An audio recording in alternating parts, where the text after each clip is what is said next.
Searching education के YouTube channel में आप सभी का स्वागत है। आइए देखते हैं मैथ के कुछ महत्वपूर्ण प्रश्न।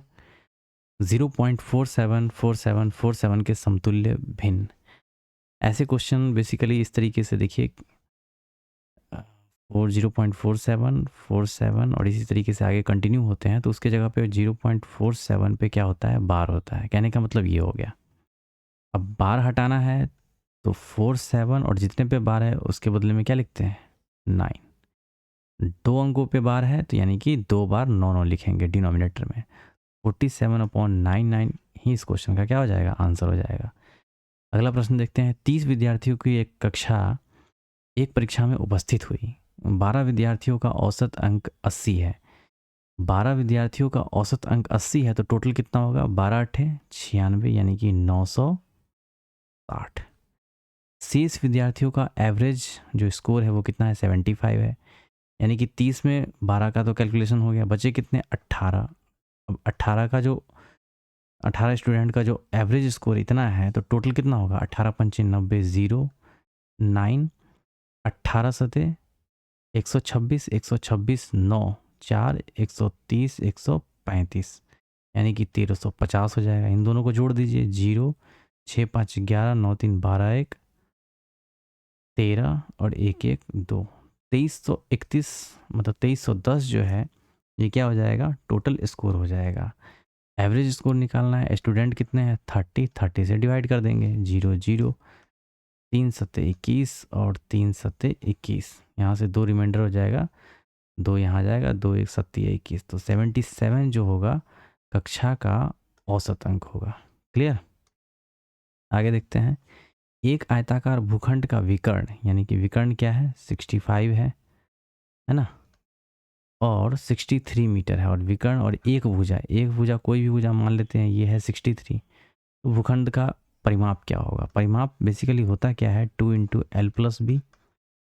अब यहाँ पे एल नहीं पता हमें, बी पता है, तो विकर्ण से हम एल निकाल लेते हैं। विकर्ण बराबर होता क्या है, तो आपको पता होना चाहिए। विकर्ण जो होता है वो क्या होता है, √L² प्लस B², ये होता है। 65 इस रूट को इधर लेके जाइए तो 65 का स्क्वायर हो जाएगा। 65 का स्क्वायर क्या हो जाएगा, 5 25 और 7 42, 42 तो 25 65 का स्क्वायर हो जाएगा। L² पता नहीं है, 63 का क्या स्क्वायर होगा, तो 63 का स्क्वायर निकाल लेते हैं। 3 3 9 36 18, 36 18 18 दूना 36, 6 3 6 36 और 3 कितना हो जाएगा, 39 3969, ये इधर आ जाएगा। इधर आके मतलब माइनस में हो जाएगा। 15 में से 9 9 6 15, 11 में से 6 5 11 और 11 में से 9 2 11, यानी कि 256 L²। ये स्क्वायर उधर जाएगा तो रूट में, यानी कि L बराबर √256, और 256 इसका स्क्वायर होता है 16 का स्क्वायर होता है, तो L बराबर हमें निकल के आ गया 16। बेसिकली 63 ये होना चाहिए, और जो निकला है 16 ये B होना चाहिए। कोई दिक्कत नहीं है, ये आप मतलब यहाँ पे निकाले हैं क्योंकि लंबाई जो होती है बड़ी होती है और चौड़ाई छोटी होती है, तो 16 निकल के आया है, तो बेसिकली 16 ये है या 16 ये है और 63 ये होना चाहिए। तो ये आप समझ लीजिएगा, ठीक है ना। अब पेरीमीटर क्या होता है, 2 into L plus B. L कहने का मतलब एल अगर ये है, मान लीजिए 63 है, ठीक है, एल 63 हमने मारा, तो हमने क्या निकाला है, एल का वैल्यू दिया हुआ था, बी निकाला है, तो एल और बी दोनों को जोड़ दीजिए, तो 63 में 16 जोड़िएगा तो कितना हो जाएगा, 6 3 9 और 6 1 7, ये हो जाएगा 9 दूनी 18 और 7 दूनी 14 1 15, 158 मीटर क्या हो जाएगा, इस भूखंड का परिमाप हो जाएगा। अगला प्रश्न। यदि ए बी इतना, बी सी इतना, ए सी इतना, तो एक्स के किस मान के लिए बी ए सी पर स्थित है। बी क्या है, ए सी पर स्थित है। ए सी यहाँ पे है, बी मान लीजिए यहाँ पे होगा, ठीक है। अब कह रहा है ए बी बराबर इतना, यहाँ से यहाँ तक जो है वो कितना है, x+3, और बी सी यहाँ से यहाँ तक जो है ये है 2x। ए सी यानी कि यहाँ से लेकर के यहाँ तक का जो वैल्यू दे रखा है वो कितना है, 4x - 5। अब इसको कैलकुलेट करना है। समझिए, ये एक लाइन है, मान लीजिए ये लाइन 10 सेंटीमीटर लंबी है। अगर यहाँ से लेकर यहाँ तक 10 सेंटीमीटर है, मान लीजिए हम कहते हैं ये 2 है, तो ये कितना होगा, ये 2 सेंटीमीटर, तो ये कितना होगा पूरा का पूरा, ये 8 सेंटीमीटर होगा, क्योंकि इन दोनों का सम ही तो क्या है, इस 10 के बराबर है। तो वही चीज़ है, इन दोनों को जोड़िए, x + 3 + 2 = 4x - 5, तो 3x + 3 बराबर 4x - 5, x उधर 3x उधर लेके जाइएगा तो 4x - 3x x, और 5 इधर आ गया तो 5 और 3 8, तो x का वैल्यू 8 इस क्वेश्चन का क्या हो जाएगा, आंसर हो जाएगा। यानी कि x के किस मान के लिए, तो x के 8 के लिए क्या हो जाएगा, BAC पर स्थित है। आगे देखते हैं, अगला प्रश्न है, एक विक्रेता ने 25 लैपटॉप 12% प्रॉफिट पर बेचे और 15 लैपटॉप 20% प्रॉफिट पर बेचे। यदि उसने सभी 40 लैपटॉप 18% प्रॉफिट पर बेचे होते तो उसका लाभ इतना रुपए बढ़ जाता। यदि सभी 40 लैपटॉप का क्रय मूल्य समान है तो प्रत्येक लैपटॉप का क्रय मूल्य कितना होगा। तो आइए समझते हैं। देखिए 40 लैपटॉप 18% प्रॉफिट पर बेचे जाते हैं, हम क्या करते हैं 25 लैपटॉप 12% के बजाय 18% प्रॉफिट पर बेचते हैं, तो कितना अधिक में बेच रहे हैं, 6% अधिक में बेच रहे हैं, यानी कि 25 × 6%, यानी कि 25 छके 150% की वृद्धि होती है। उसके बाद 15 लैपटॉप 20% प्रॉफिट पर बेचे जाते हैं, हमें कितना पे बेचना है, 18% पे बेचना है, तो यानी कि कमी कितना हो रहा है, अब देख रहे हैं 20% पे बेचा जा रहा है, यहाँ पे 18% पे ही बेचना है, यानी कि 15 लैपटॉप में 2% का कमी हो रहा है, तो 15 दूनी कितना हो जाएगा, 30%, ये माइनस और ये प्लस, कितने का डिफरेंस आ रहा है, 150 में से 30 गया तो 120%, और यही जो गैप है ये किसके बराबर में है, 30,000 के बराबर में है। तो 120% बराबर इतना, तो 100% बराबर कितना हो जाएगा, 30,000 बटे 120 × 100, क्लियर। 0 से 0 खत्म, 12 दूना 24, 12 पंचे 60, 0, यानी कि 100% का जो वैल्यू आ गया 25,000 आ गया, क्लियर। तो प्रत्येक लैपटॉप का क्रय मूल्य कितना होगा, 25,000 रुपये। अगला प्रश्न देखते हैं, नीचे दी गई तालिका पिछले कुछ वर्षों में भारत के 5 अलग अलग राज्यों से एक विशेष केंद्रीय विश्वविद्यालय में एमफिल की प्रवेश परीक्षा में चयनित छात्रों की संख्या का रिकॉर्ड दिखाती है। तालिका का अध्ययन कीजिए और प्रश्न का उत्तर दीजिए। 2020 में बिहार में चयनित छात्रों की संख्या, 2020 में बिहार में चयनित छात्रों की संख्या कितना है, 380 है, क्लियर। सभी वर्षों में दिल्ली से चयनित, सभी वर्ष मतलब 17 से लेकर के 21 तक दिल्ली ये रहा, सभी वर्षों में दिल्ली से चयनित छात्रों की कुल संख्या का लगभग कितना परसेंट, मान लीजिए x%, सबको जोड़िए पहले, ये 0, 8 2 10, 10 6 16, 16 4 20, 1 21, 2 2 2 4, 3 7 2 9, 9 4 13, 13 4 13 3 क्या हो जाएगा 16, इसका x% किसके बराबर है, 380 के बराबर में है। 0 से 0 खत्म, x बराबर हो जाएगा 3800, 161 से इसमें डिवाइड करेंगे, 16 दूना 32, 2 यानी कि 2 एकम 2, 16 दूना 32, 10 में से 2 गया 8, 7 में 5 2 7 खत्म, 0, 16 तिये 48, 3 एकम 3 और 16 तिये क्या हो जाएगा 48। तो ऑप्शन अब चेक करते जाइए, ये नहीं होगा, 20 23 23 आगे कैलकुलेट करने की ज़रूरत नहीं है, यही इस क्वेश्चन का क्या हो जाएगा, आंसर हो जाएगा। ये नहीं होगा, ये नहीं होगा, 23 इस क्वेश्चन का आंसर होगा। निम्नलिखित में से वह सबसे बड़ी संख्या कौन सी है जो 72 और 119 को विभाजित करने पर 3 और 4 से सफल बचता है। तो बेसिकली SCF पूछा जा रहा है, इसमें से इसको घटाइए, तो 72 में से 3 घटाइएगा तो 69, 119 में से 4 घटाइएगा तो 115। अब इस दोनों में कौन सी ऐसी संख्या है जो इन दोनों को डिवाइड कर देती है, तो ऑप्शन से आप चेक करेंगे तो 23 एक ऐसा नंबर है जो इसको डिवाइड कर देता है और इसको भी डिवाइड करता है, 23 तिये 69 और 23 पंचे 115, तो यही क्या हो जाएगा, इस क्वेश्चन का आंसर हो जाएगा। यानी कि जो SCF होगा वही क्या हो जाएगा, बड़ी से बड़ी नंबर होगी जो इसको और इसको डिवाइड करने पर 3 और 4 शेषफल मिलेगा। अगला प्रश्न देखते हैं, 18 मिनट में घंटे की सुई द्वारा बनाया गया कोण। बेसिकली ये घड़ी आपको पता होगा, घड़ी के सेंटर पे जो एंगल बनता है वो कितने डिग्री का बनता है, 360 डिग्री का। कब, जब घंटी की सुई मान लीजिए 12 बजे से स्टार्ट होती है और 12 बजे तक पहुंचती है, तो 12 घंटे में जो एंगल बनता है वो 360 डिग्री का बनता है।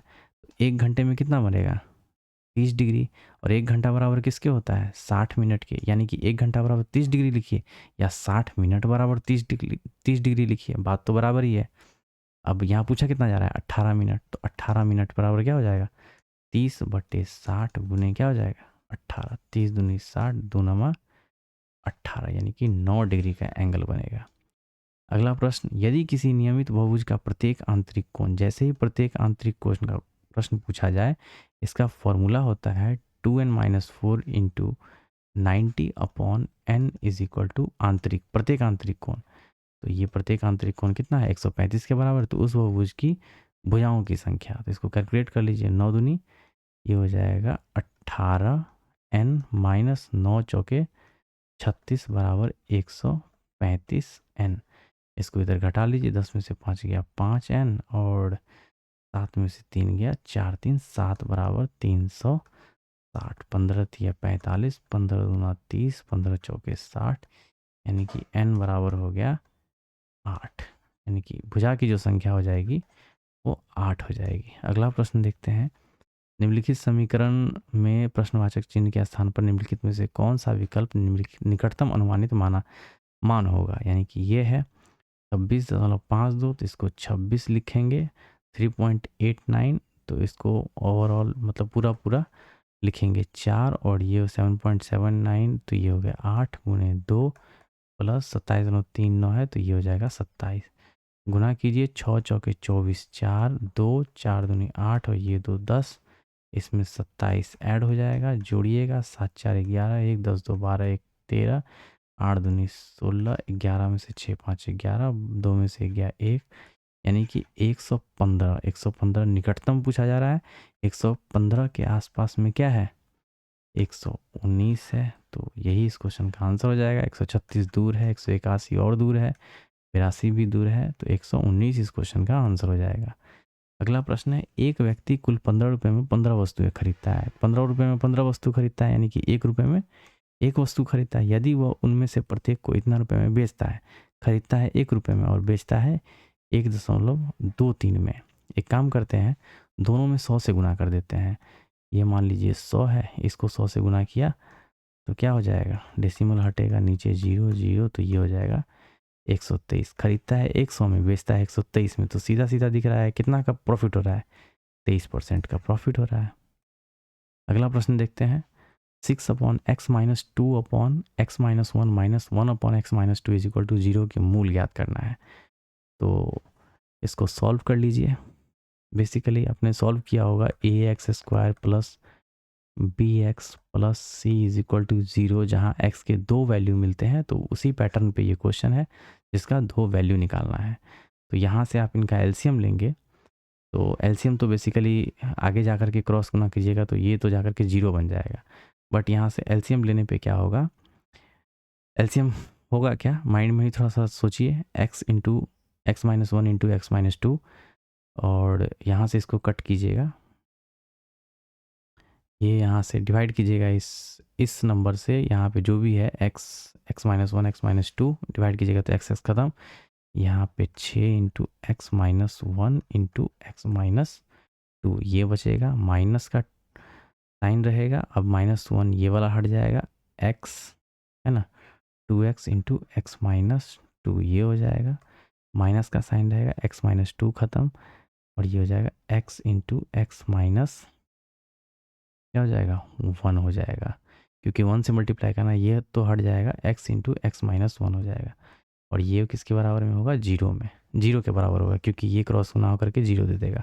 अब इनको कैलकुलेट कर लेना है, तो ये हो जाएगा 6x, एक काम करते हैं 6 को ऐसे ही रहने देते हैं, इन दोनों को मल्टीप्लाई करते हैं, ये हो गया x² माइनस का x और plus minus -2x minus minus plus का 2 हो गया, क्लियर, और ये हो जाएगा 6x² माइनस का 2x 3x, और ये हो जाएगा माइनस का 3x और छत्रिक यानी कि माइनस का 18x, और ये प्लस क्या देगा 6 दूनी प्लस का 12, माइनस का 2x² माइनस माइनस प्लस का 2 दूनी 4x माइनस का क्या है यहाँ पे x into x minus one है, ये हो जाएगा X square minus minus plus, ये दे देगा आपको x इज इक्वल टू 0। अब कैलकुलेट कर लीजिए 6x स्क्वायर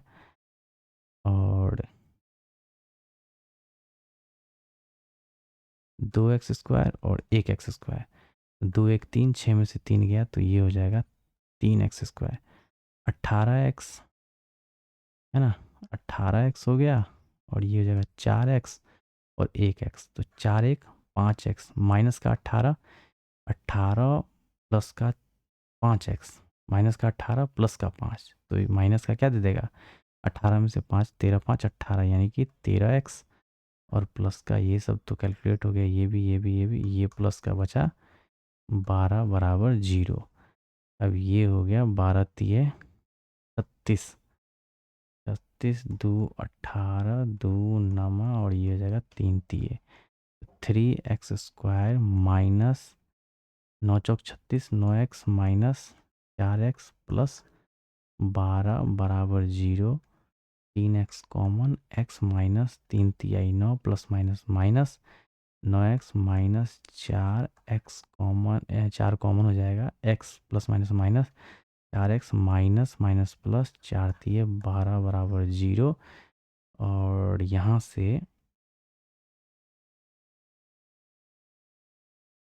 यहाँ से जो निकल के आएगा x minus 3 into 3x minus 4 किसके बराबर है 0 के, यहाँ से x का वैल्यू एक निकलेगा 3 और दूसरा निकलेगा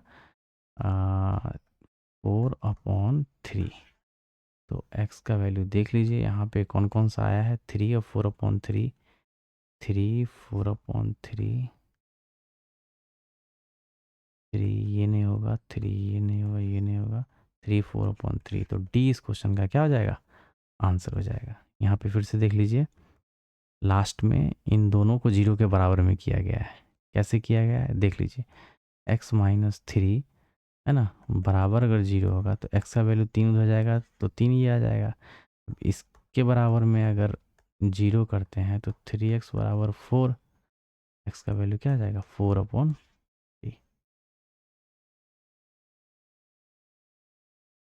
थोड़ा सा ये कैलकुलेटिव था, प्लस माइनस ये चीज़ थोड़ा सा आपको ध्यान रखना होगा। क्लियर। अगला प्रश्न देखते हैं, निम्नलिखित में से संख्याओं का कौन सा युग्म जो है सह अभाज्य है। तो सह अभाज्य देख लीजिए किनका HCF 1 आ रहा है, जिसका भी HCF 1 आएगा वह सह अभाज्य होगा। तो 12 34 35 34 एकम 34 1 34 34 यानी कि इसी का HCF क्या आ रहा है 1 आ रहा है। इसका आप देखिएगा HCF 1 नहीं आएगा, 12 है ना, तो 12 एकम 12 है ना, ये हो गया 12 6 18, 6 दूनी 12, इसका HCF 6 आ रहा है, ये नहीं होगा, 7 दूनी 14, इसका 7 आ रहा है, इसका 17 आ रहा है। तो सह अभाज्य वही संख्या होती है जिसका HCF 1 आता है। क्लियर। यदि इतना बराबर इतना तो परिणामी समीकरण कैसा है, दोनों को इक्वेट करते हैं और उसके बाद देखते हैं क्या रिजल्ट देता है। तो ये हो जाएगा X square plus 2x plus 9 is equal to X square minus 2x minus 3x minus minus plus 3 दूना 6, ये एक्स स्क्वायर ख़त्म, 2x 3 2 5x, 5x इधर उठ के आएगा तो ये हो जाएगा 7x बराबर माइनस का क्या हो जाएगा 9 में से 6 3 9 3, तो x का वैल्यू निकल के आ गया -3/7, माइनस x का वैल्यू आ गया -3/7। तो घन समीकरण नहीं, घन बहुपद नहीं, घन द्विघात भी नहीं है, द्विघात समीकरण नहीं है, यही इस क्वेश्चन का आंसर हो जाएगा। मतलब ये द्विघात समीकरण है क्या, द्विघात समीकरण में तो एक्स स्क्वायर का होना जरूरी है, घन समीकरण में एक्स क्यू का होगा, घन बहुपद में तो बहुत सारे टर्म होने चाहिए, द्विघात समीकरण में ये होना चाहिए। क्लियर।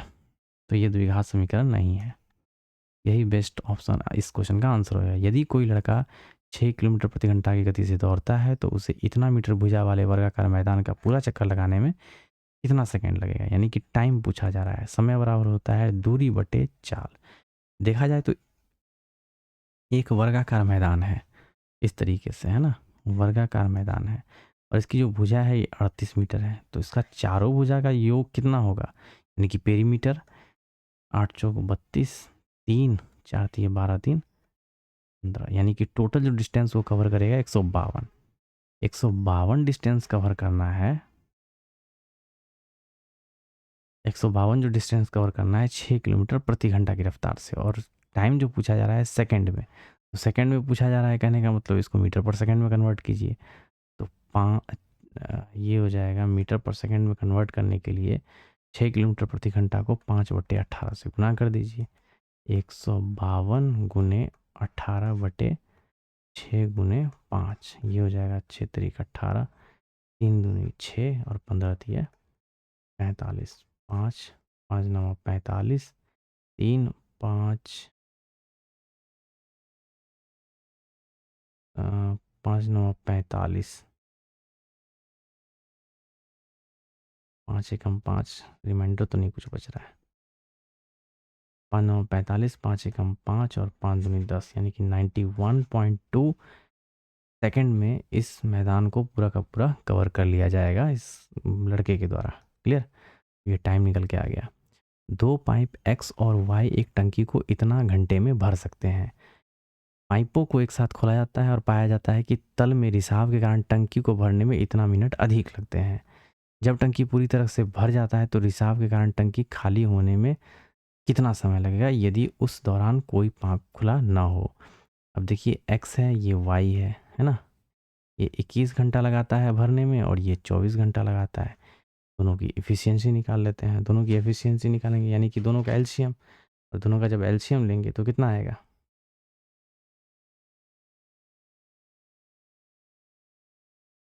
दोनों का जो एलसीएम लेंगे तो कितना आ जाएगा, 3 3 8 त्रिक 24, 3 सत्ते 21, सत्तिया 21, 8 8 एकम 8 और 8 दूनी 16, यानी कि 168 इसका एलसीएम आ गया। एफिशिएंसी निकालिएगा तो 21 सत्तिया 21, ये हो जाएगा 8 8 त्रिक 24, ये हो जाएगा 7, यानी कि एक्स की एफिशिएंसी ये हो गई और वाई की एफिशिएंसी ये हो गई। क्लियर। अब दोनों की एफिशिएंसी से अगर पानी भर रहा है तो बिना रिसाव के टंकी है ना, बिना रिसाव के टंकी कितने देर में भर जाएगा, तो भरने का जो टाइमिंग है देख लेते हैं, 168 बटे दोनों से जोड़ के भाग दे दीजिए, 15 एकम 15 और 15 एकम 15, 15 4 0, 15 दूना 30 है ना, 15 दूनी 30 और 30 10, 15 छक्का 90, लगभग लगभग 11.2 है ना, 11.2 घंटे में ये टंकी अगर रिसाव नहीं होता है तो इतनी देर में टंकी को पूरा पूरा भरा जा सकता है। अब क्या हो रहा है, टंकी में रिसाव होने की वजह से 48 मिनट अधिक लगता है, यानी कि 11 घंटा लग रहा था बिना रिसाव के। अब 48 मिनट को हम घंटा में कन्वर्ट करेंगे तो 60 से डिवाइड करेंगे, ये हो जाएगा 12 चौक 48, 12 पंचे 60, 0 5 8 40, यानी कि 0.8 आवर एक्स्ट्रा लग रहा है, यानी कि कितना लग रहा है, रिसाव रिसाव के साथ टंकी को भरने में लगा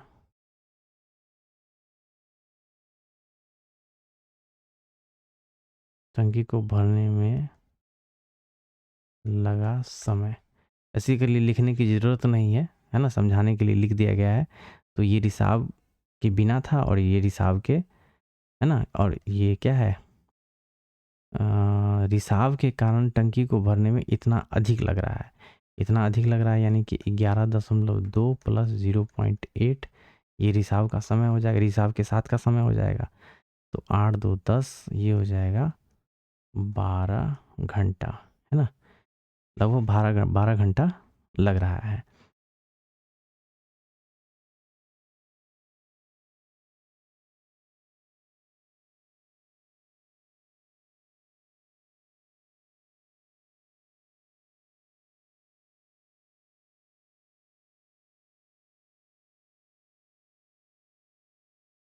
तो यहाँ पे 15, इसको तो पूरा पूरा काट रहा है ना, 15 एकम 15, 15 एकम 15, 18 में से 15 गया तो 3, 3 0, 15 दूना 30, तो ये तो पूरा पूरा कट रहा है, ठीक है। तो ये चीज़ समझ में आ गया ना। तो रिसाव के साथ टंकी को भरने में लगा समय 12 घंटा। अब यहाँ पे 12 घंटा लग रहा है। एफिशिएंसी जो है यहाँ पर में टोटल जो वर्क है करना कितना है, टोटल वर्क कितना किया जा रहा है, 168 किया जा रहा है।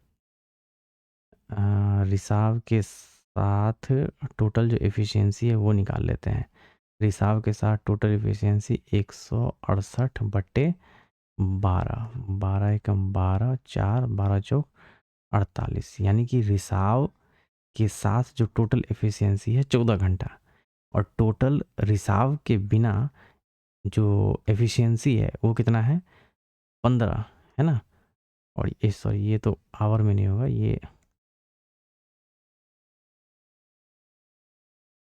आवर नहीं होगा, क्योंकि ये जब आप टाइम से टोटल वर्क में डिवाइड करते हैं तो एफिशिएंसी निकल के आता है। और देखिए ये जो है रिसाव के बिना एफिशिएंसी है, और ये रिसाव के साथ एफिशिएंसी है। अगर हम रिसाव का एफिशिएंसी निकालेंगे तो कितना निकलेगा, 15 माइनस 14 बराबर 1। ये एक एफिशिएंसी आ गया रिसाव का। अब यही पूछा जा रहा है तो रिसाव के कारण टंकी खाली होने में कितना समय लगेगा। तो इसकी जो टोटल वर्क है उसके एफिशिएंसी से डिवाइड कर देंगे।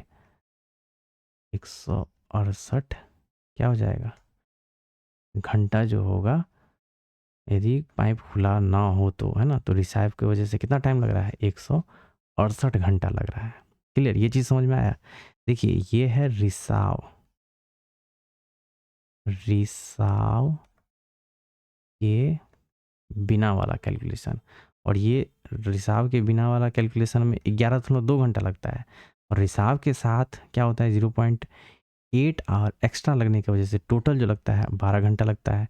जब हमें टाइम पता चल गया तो टोटल वर्क में अगर वो टाइम से डिवाइड करेंगे तो एफिशिएंसी मिलेगी। ये 14 एफिशिएंसी, ये 15 एफिशिएंसी, दोनों को सब्सट्रैक्ट करेंगे तो ये रिसाव के साथ टंकी भर रहा है और ये रिसाव के बिना। यहाँ से हम रिसाव का एफिशिएंसी निकाल लेंगे, कितना निकला, एक। टोटल वर्क में 1 से डिवाइड करेंगे तो क्या निकलेगा, टोटल टाइम निकलेगा। अगला प्रश्न देखते हैं। आंकड़ों में इसका बहुलक ज्ञात कीजिए। जो नंबर ज़्यादा होगा वही क्या होगा, बहुलक होगा। 2 2 2 बार, 3 1 बार, 25 25 25 2 बार, 20 15 1 2 3, 15 15 15 3 बार है। 25 25 2 बार, 15 4 बार है। 23 23 2 बार, यानी कि 15 ही इस क्वेश्चन का क्या हो जाएगा, आंसर हो जाएगा। जो ज़्यादा नंबर है वही क्या होता है, बहुलक होता है। दो कोण पूरक है। बड़ा कोण छोटे कोण के माप के 3 गुना से 6 कम है। बड़े कोण का माप ज्ञात कीजिए। मान लेते हैं छोटा कोण जो है वो कितना है, x है, और बड़ा कोण जो है क्या है, छोटे कोण के माप के 3 गुना से 6 कम है ना। बड़ा कोण जो है छोटे कोण के 3 गुना से 6 कम है, और दोनों का सम ही क्या है, 90 डिग्री के बराबर होता है, क्योंकि पूरक कोण का सम क्या होता है, 90 डिग्री। यहाँ से x का वैल्यू निकाल लीजिए, 3x, ये हो जाएगा 4x, ये हो जाएगा 96, x बराबर 4 दूनी 8, 1 4 चौके 16, x का वैल्यू आ गया 24। तो बड़े कोण का माप, बड़ा कोण था कौन सा था, 3x माइनस 6, 24 दिया, ये हो जाएगा 72 माइनस 6 6 12, यानी कि 66 डिग्री क्या हो जाएगा, बड़े कोण का माप हो जाएगा। क्लियर। यदि इतना बराबर इतना, इतना बराबर इतना, तो इतना का मान तो आपको पता होना चाहिए। 3x माइनस 2y इनका क्यूब करेंगे तो क्या होगा, वही फॉर्मूले पे सेट कर रहा है, ठीक है ना। तो इसका क्यूब कीजिए तो 3 3 9 3 27, एक्स क्यूब माइनस 2 दूनी 4 दूनी 8, वाई क्यूब माइनस 3ab। तो ए बी के जगह पर कितना है, 3 दूनी 6, 6 त्रिक 18 गुने एक्स वाई का वैल्यू 11 दिया हुआ है, और इनटू क्या होता है ए माइनस वी, और ए माइनस वी का वैल्यू दिया हुआ है 10, तो यहाँ पे 10 लिखेंगे बराबर। इसका तो हमने क्यूब कर लिया, 10 दाएँ की 100 दाएँ की 1000, ये इसको इधर ही रखेंगे और इस सम को उठा के उधर ले जाएंगे। तो 18 एकम 18 1 18 एकम 18 और एक 19, 1980, 1980 यानी कि ये हो जाएगा 2980, माइनस में है ना, उधर जाएगा तो 2980, यानी कि इसका जो वैल्यू निकल के आएगा वो क्या आएगा, 2980, 2980, ऑप्शन सी इस क्वेश्चन का आंसर हो जाएगा। अगला प्रश्न देखते हैं। निम्नलिखित आरेख एक कंपनी द्वारा सभी 6 शाखाओं ए बी सी डी और एफ में, है ना, ए बी सी डी और एफ में बेची गई कारों की संख्या दर्शाता है। आरेख का अध्ययन कीजिए और प्रश्न का उत्तर दीजिए। कितनी शाखाओं में कारों की बिक्री है, जो कारों की बिक्री है सभी 6 शाखाओं की औसत बिक्री से अधिक थी, तो सबको जोड़िए और एवरेज निकालिए।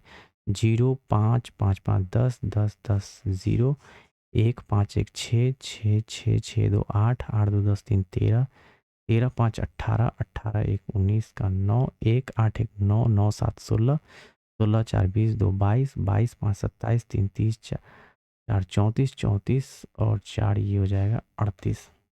3, 3, 6 से डिवाइड कीजिए, 6, 6, 1, 36, 2, 6 चौके 24, 24 और ये हो जाएगा 5, 6, 7, 6, 8, 48, 648, लगभग 648 आ रहा है। तो 648 से ऊपर कौन सा है, ये है, ये है, ये है, ये नहीं है, ये है, ये नहीं है, यानी कि ए बी सी ई, है ना। इतनी शाखाओं में कारों की बिक्री सभी 6 शाखाओं की औसत बिक्री से अधिक है, तो 1, 2, 3, 4, तो 4 इस क्वेश्चन का आंसर हो जाएगा। अगला प्रश्न देखते हैं। 10% वार्षिक चक्रवृद्धि ब्याज की दर से कितने वर्षों में इतनी की धनराशि इतनी हो जाती है। देखिए चक्रवृद्धि ब्याज का जब भी हमने प्रश्न बताया है तो उसको कैलकुलेट कैसे करते हैं। 10%, 10% कहने का मतलब 1/10, ये क्या है, ये पी है और ये इंटरेस्ट है, और दोनों को जब जोड़ते हैं तो क्या मिलता है, हमें अमाउंट मिलता है, और वही चीज़ दे रखा है। और यहाँ पर मैं आप देखेंगे गौर से तो देखिए ये 10,000 है, 10,000 है, और ये 13,310 है। अब एक एक जीरो हटाइए यहाँ से, है ना, एक एक जीरो हटाइए, ये 10,000 और ये, है ना, एक एक जीरो हटाइएगा तो ये 1331, और ये देखिएगा तो 10 का क्यू है ना, ये 10 का क्यू है, और ये किसका क्यू है, 11 का क्यू है। 10 दाएँ की 100 दाएँ की 1000, 11 दाएँ 11 कम 11 करें 121, और 121 को 11 से मल्टीप्लाई कीजिएगा तो 1331 आएगा।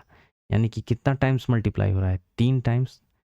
तो यही पूछा जा रहा है, जो कितने दर से कितने वर्षों में 10,000 की राशि कितना हो जाएगा, 13,310, तो 3 वर्ष में, सीधा सीधा दिख रहा है। अगर आप ऐसे भी कैलकुलेट करना चाहें तो देखिए ये 10 है, ये 11 है, इसको 3 बार मल्टीप्लाई कीजिए, 10, 11, 10, 11, 10 दाएँ की 100 दाएँ की 1000, और ये हो जाएगा 1331, है ना। और यहाँ पर मैं ये जो आ रहा है, ये जो दिया हुआ है 10,000, है ना, ये इसके बराबर में है, और ये के बराबर में है। क्लियर। तो ये कब ये कैलकुलेट होकर के आया, जब इसको हमने 3 बार मल्टीप्लाई किया। यहाँ पे इसका टाइम क्या हो जाएगा, 3 साल हो जाएगा। अगला देखते हैं, ये सरलीकरण है। देखिए ये 48.9 है, तो इसको आप लिखिए 49 इंटू 4 माइनस 3 प्लस ये हो जाएगा 18, 9 चौके 36, 6 3, 4 चौके 16, 3 ये हो जाएगा 19, 18 इसमें ऐड कीजिए, 8 6 14, 1 9 19 1 20 और 1 21, और ये हो जाएगा 3, 200 क्या हो जाएगा 11। तो ये तो एग्जैक्ट निकल के आ गया। यही इस क्वेश्चन का क्या हो जाएगा, आंसर हो जाएगा, क्वेश्चन नंबर 23।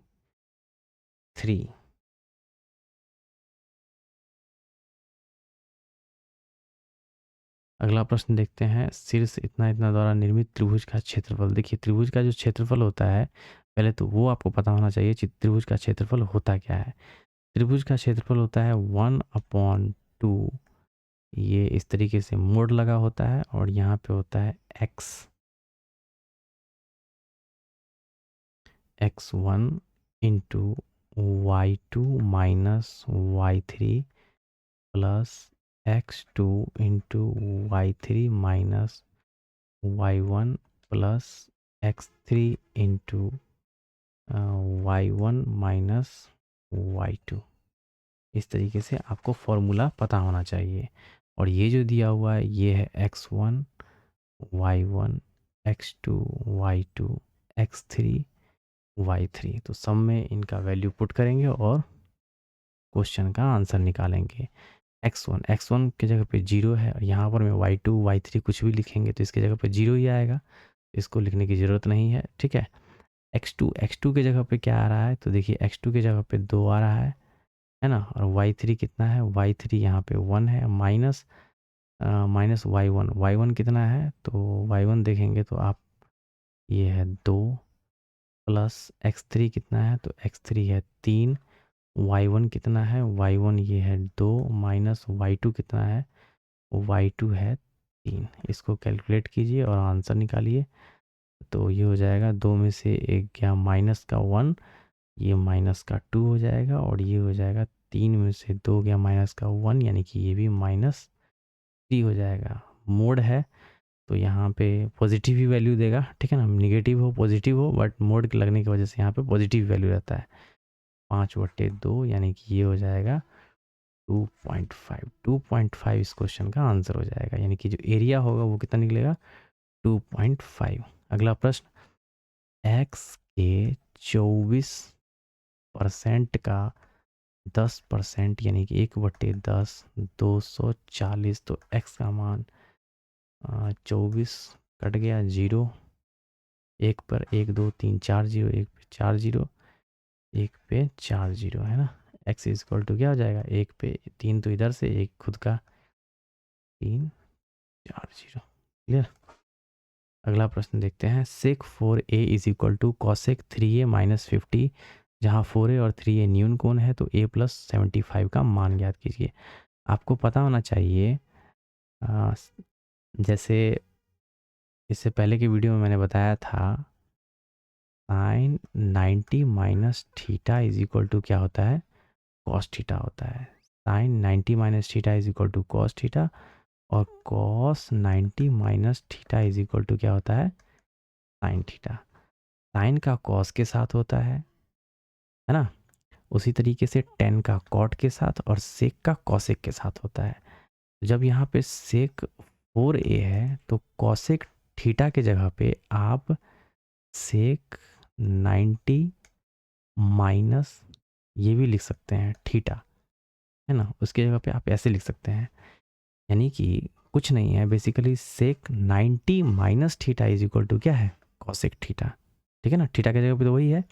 अब यहाँ से क्या होगा, सेक से सेक खत्म, 4a is equal to 90 minus ये हो जाएगा 3a, और माइनस माइनस प्लस क्या हो जाएगा 50। अब ये इधर इधर आकर के ये हो जाएगा 7a, 9 में से 5 गया तो ये हो जाएगा, सॉरी 9 5 14, 140 हो जाएगा। तो a का वैल्यू आ जाएगा 20। a का वैल्यू 20 आ गया। 75 में 20 जोड़िए, 75 में 20 जोड़िएगा तो कितना भी मिलेगा आपको, 95। 95 इस क्वेश्चन का आंसर हो जाएगा। तो आपको ये फॉर्मूला आपको पता होना चाहिए। 23 मिनट में घंटे की सुई द्वारा बनाया गया कोण। आपने ध्यान दिया होगा तो इससे पहले इस टाइप का क्वेश्चन इसी सेट में कराया गया है। ठीक है, अगर आपने उस क्वेश्चन को समझा है तो ये आप क्वेश्चन खुद से लगाइए, एक तरह से समझिए होमवर्क है, और क्वेश्चन का आंसर निकाल करके आप कमेंट में हमें बताइए। ठीक है, तभी तो समझ में आएगा ना, जो आपको क्वेश्चन समझ में आ रहा है तो खुद से भी थोड़ा सा अटेम्प्ट लेने का कोशिश कीजिए।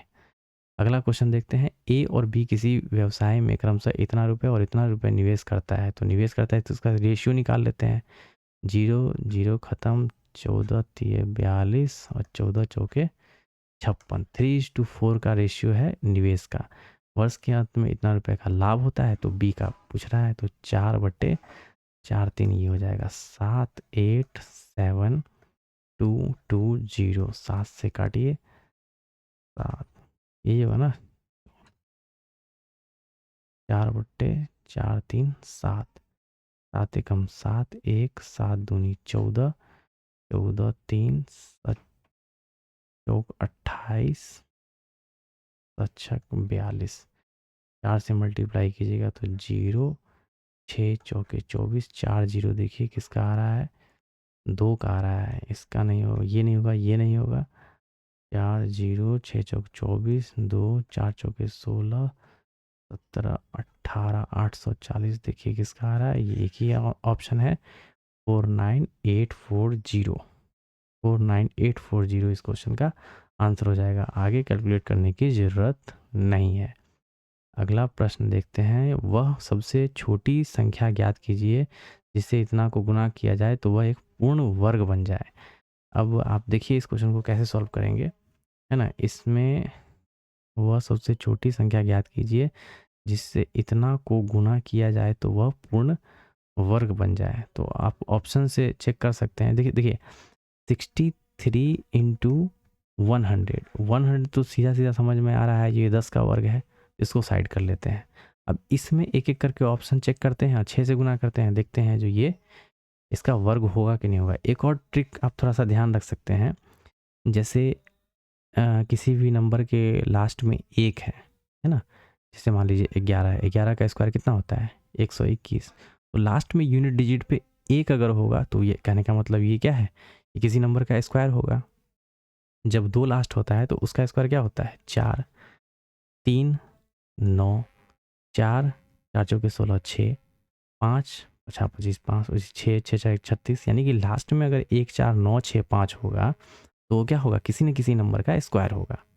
ये चीज़ तो आपको पता होना चाहिए। 3 है ना, उसी के बाद 7 8 इन सब का तो चर्चा ही नहीं करना, ये आएगा तो ये पहले ही छट जाएगा, जो ये किसी नंबर का स्क्वायर हो ही नहीं सकता है। तो आप देखेंगे सातीय यहाँ पे ये हो गया किस नंबर से 6 है ना, ये 6 था, तो हम 6 से इसको मल्टीप्लाई करते हैं, 6 से इसको मल्टीप्लाई करते हैं तो 6 18, लास्ट में क्या आ रहा है 8 आ रहा है। तो क्या 8 आपको दिख रहा है किसी नंबर का स्क्वायर है, तो ये तो पहले ही कट गया। क्लियर। फिर दूसरा नंबर देखते हैं 12, इसको 12 से मल्टीप्लाई करते हैं तो 3 दूनी 6, लास्ट में 6, ये हो सकता है। तो 12 तिये 36, 3 12 छक 72, 3 75।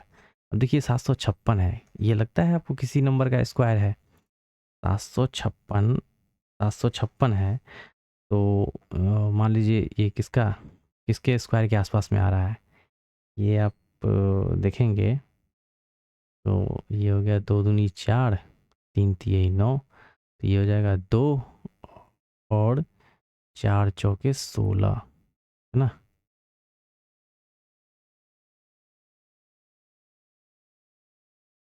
4 4 25 25 से 6 26, 26 26 से 676, 27, तो लास्ट में 6 है। 26 अगर कैलकुलेट करते हैं 6 36, 3 दूनी 12 दिन बराबर 24, 24 3 27, 7 2 दूनी 4 2 6, यानी कि 26 का स्क्वायर करते हैं तो 676 आता है। 27 7 49, ये तो होगा नहीं। 28 8 8 64, 99 81, तो 756 भी किसी नंबर का स्क्वायर, मतलब कोई भी डिजिट का है, ऐसा कोई नंबर नहीं है जिसका ये स्क्वायर है, ये भी स्क्वायर नहीं है। ठीक है, अब आप 7 से मल्टीप्लाई कीजिए,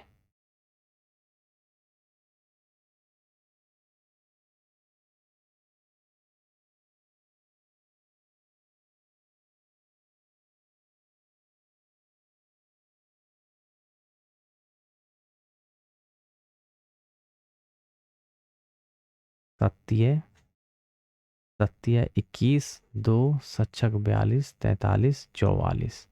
ठीक है, तो 441 जो है 21 का स्क्वायर है, और यहाँ 10 10 का स्क्वायर तो 10, तो यानी कि 210 का स्क्वायर क्या हो जाएगा, यानी कि 7 से जो गुना कीजिएगा तो वो जो रिजल्ट देगा वो 210 का क्या होगा स्क्वायर होगा। तो यही इस क्वेश्चन का आंसर हो जाएगा। अब यहाँ तो सीधा सीधा दिख रहा है ना, 7 से गुना कीजिएगा तो 7 या 21 2 और 7 छक 42 और 2 44, 44 किसका स्क्वायर होता है, 441 किसका स्क्वायर होता है 21 का स्क्वायर होता है। और 21 पे क्योंकि 1 के बदले में 2 ज़ीरो आता है, 10 का स्क्वायर करते हैं तो कितना आता है 100 आता है। यहाँ पे 210, यहाँ पे एक ज़ीरो लगाइएगा, 210 का स्क्वायर क्या हो जाएगा 6300 गुने 7, जो भी आंसर गुना होकर के आएगा वो उसका रिजल्ट होगा। ठीक है, तो 7 से गुना कीजिएगा तो क्या हो जाएगा, वह पूर्ण वर्ग बन जाएगा। ठीक है, आगे तो ऑप्शन ही चेक करना है। पी और क्यू की आयु का योग, पी और क्यू की आयु का योग क्यू और आर की आयु के योग से क्या है, जैसे बोला गया वैसे हमने लिख दिया। 15 वर्ष अधिक है, पी की तुलना में आर कितना वर्ष छोटा है, तो क्यू क्यू खत्म, पी माइनस आर बराबर 15, 15 वर्ष छोटा है। इसमें क्या ही बोलना है, पी की तुलना में आर जो है कितना वर्ष छोटा है, तो 15 वर्ष छोटा है। अगला प्रश्न, वह सबसे छोटी प्राकृतिक संख्या जो 1212 को पूर्ण वर्ग बनाने के लिए उनमें जोड़नी होगी, क्या जोड़ना होगा, तो देख लीजिए 1212, यहाँ से 1212 है, इसके आसपास में कौन सा ऐसा नंबर है जो एक पूर्ण वर्ग होगा। सबको जोड़िए और जोड़ करके आप इसको निकाल सकते हैं, तो जोड़ सकते हैं। इससे पहले वाला जो प्रश्न था आप इसको भी ध्यान रख सकते हैं, ये वाला जो है ये कॉन्सेप्ट लास्ट में 14965, ये चीज़ पता होना चाहिए, क्योंकि लास्ट में जब ऐड करेंगे तो देखिए 8 8 2 10, ठीक है ये हो सकता है, लेकिन देखिए क्योंकि लास्ट में डबल जीरो होगा तभी वो एक मतलब किसी नंबर का स्क्वायर होगा। ठीक है, जैसे मान लीजिए 30, इसका स्क्वायर करते हैं तो क्या होता है 3 3 9 पे 2 जीरो। अब इनको जोड़ने के बाद आपको क्या मिल रहा है 8 2 10, 1 1 1 2 1, क्या 3, एक ही जीरो है तो ये नहीं होगा, तो ये तो नहीं होगा। 7 7 2 9, लास्ट में 3 3 9, तो 27 इसमें जोड़िए, 7 2 9 2 1 3 2 1, 1239, क्या 1239 किसी का स्क्वायर है, तो आप देखेंगे ये हो जाएगा 3 3 9, 4 चौके 16 और लास्ट में 9 है, तो 3 3 9 और 7 7 49, 3 3, क्या 33 का स्क्वायर है ये, क्या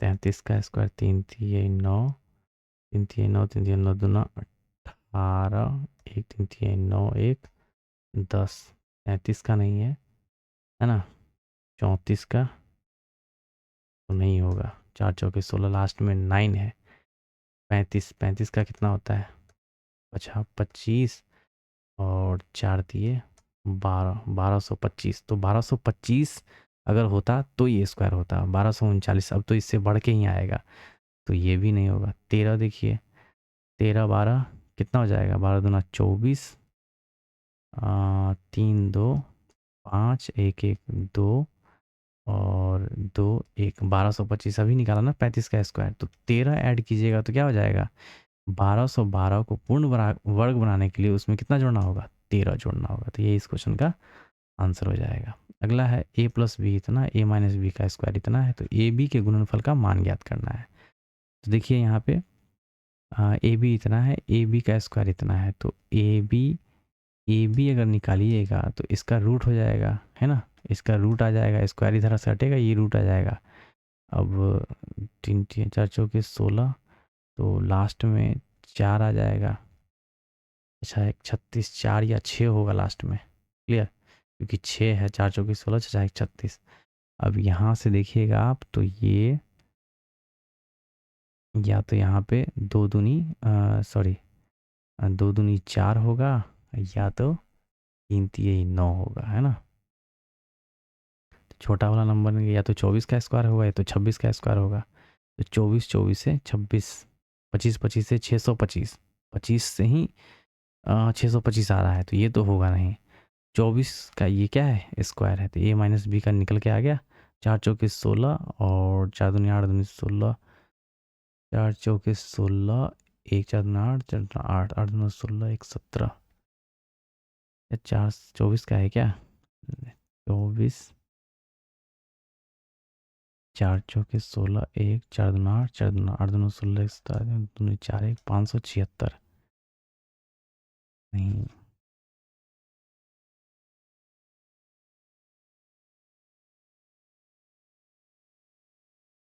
21 22 21 से 441।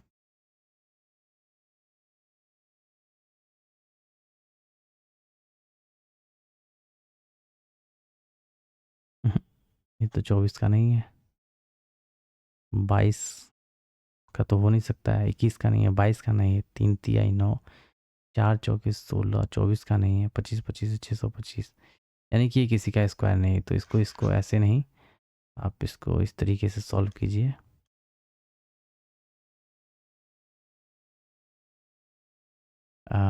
इसको एक्सपेंड कर लीजिए।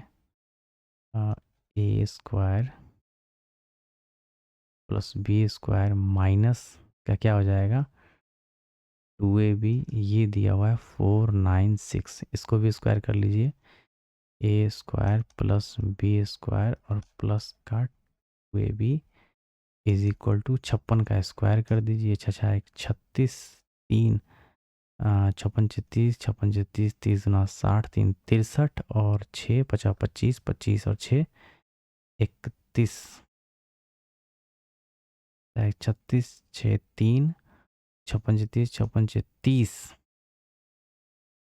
30 गुना 60 3 63 6 50 25 25 35, यानी कि 31 31 और 36 हो जाएगा इसका कैलकुलेशन। और इसको एक दूसरे से घटा दीजिए, माइनस माइनस माइनस माइनस, है ना, ये प्लस माइनस ख़त्म, प्लस माइनस ख़त्म, ये माइनस का 4ab, ए और बी का गुणनफल ही पूछा जा रहा है, तो यहाँ से निकल जाएगा इज इक्वल टू माइनस का वट, माइनस गुणनफल प्लस माइनस माइनस।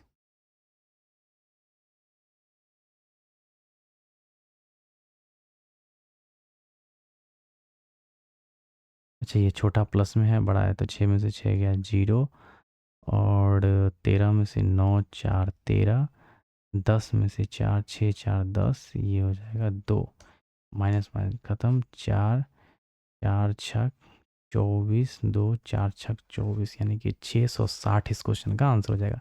बेसिकली ये किसी भी नंबर का स्क्वायर नहीं है, तो हमको इसको बेसिक से थोड़ा सा ओपन करके एक्सपेंड करके इसको सॉल्व करना होगा। क्लियर? अगला प्रश्न देखते हैं।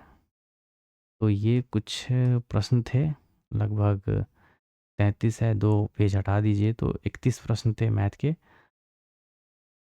जो कि आरआरबी ग्रुप डी के प्रीवियस ईयर के क्वेश्चन थे। क्वेश्चन का सॉल्यूशन आपको कैसा लग रहा है, आप कमेंट सेक्शन में ज़रूर बताएं। वीडियो में बने रहने के लिए बहुत बहुत धन्यवाद।